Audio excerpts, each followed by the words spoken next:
Vice olan dme nam dona vice сейчас и величи сейчас. Тавунтыянка дме, волочь Светлана, а свечка комиков урок. Здравствуйте, мои дорогие ученики! Сегодня суббота, а значит разговорный урок коми-языка. И сегодня у нас с вами новая тема. Горца пемас. Горца пемас или домашние животные. Горца пемас. Самым важным животным у коми и самым добрым помощником была лошадь. Лошадь. Сено привезти или дрова из лесу. Да и самым главным транспортом была именно лошадь. Главным кормильцем была мыс. Корова. Мыс. Тут тебе и молоко, и масло, и ряженка, и мясо. Так и называли хозяюшки корову. Вердыша имена, кормилица наша. Мыс. Главным другом и соратником коми-охотников была Пон. Пон – собака. Особо ценилась четырехглазая собака, когда над глазками собаки были цветные пятна. Считалось, что именно такая собака видит нечистую силу и лучший охотник. Пон – собака.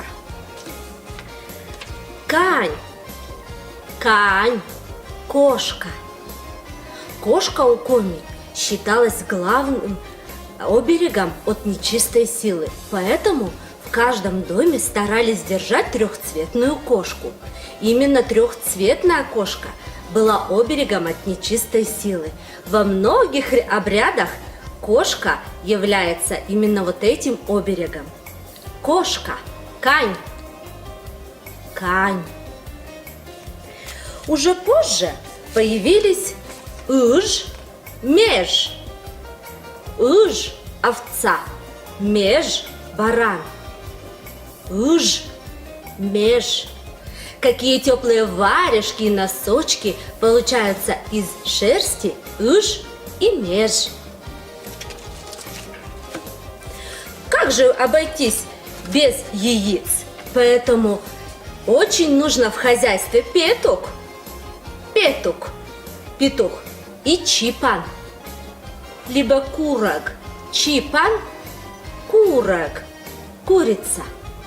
Курица по коми имеет два названия – чипан, курок.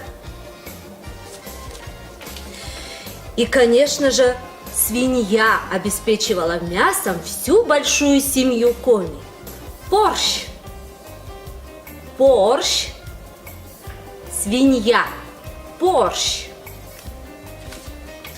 Коза появилась намного позже, ведь источником молока была корова. А козье молоко, оно тоже полезно, поэтому во многих хозяйствах у коми есть коза. Коза.